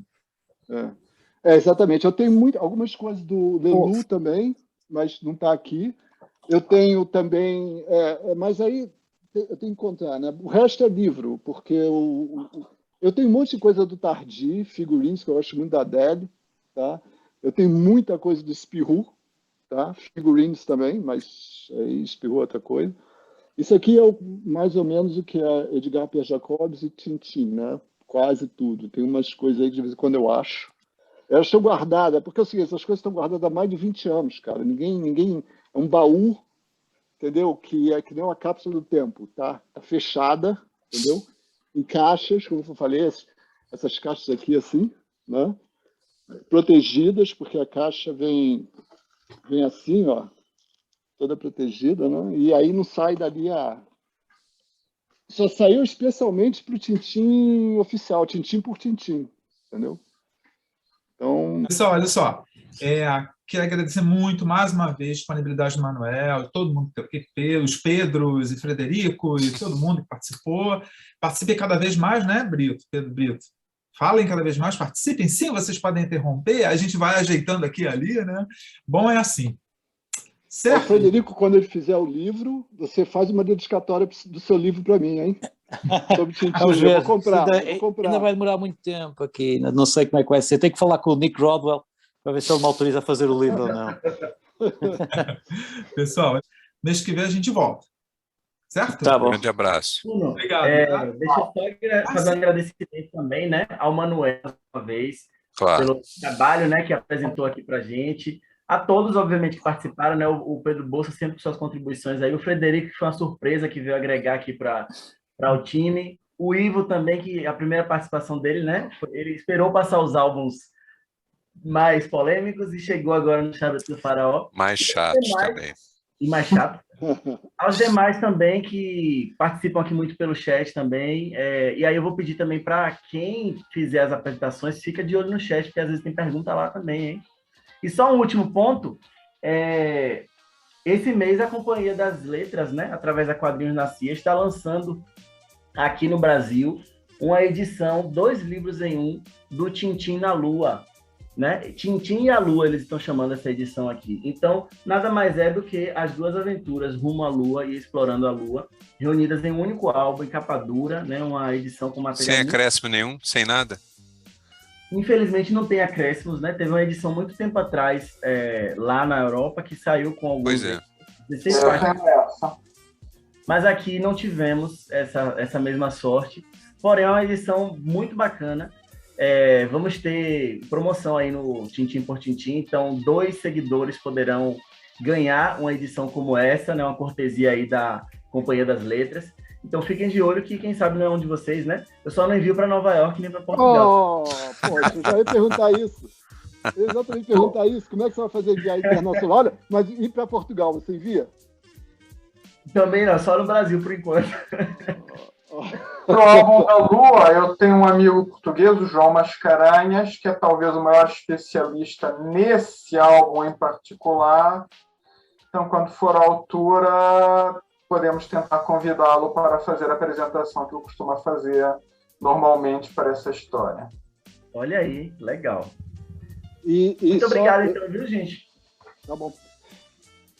E só para te falar, também existe um álbum do Tintim na Lua e Explorando a Lua, que é com os originais do Magazine Tantan, que saiu aqui. É muito interessante porque o RG mudou a história em algumas coisas, tá? Mas só tem em francês, que eu saiba. Mas é também nesse estilo também. É convidado para nos mostrar na altura do clube sobre o álbum, viu? Tá bom. Gente, obrigado de novo. Obrigado mesmo, tá? Obrigado. Tchau. Obrigado a todos. Obrigado, pessoal. Obrigado. Tchau.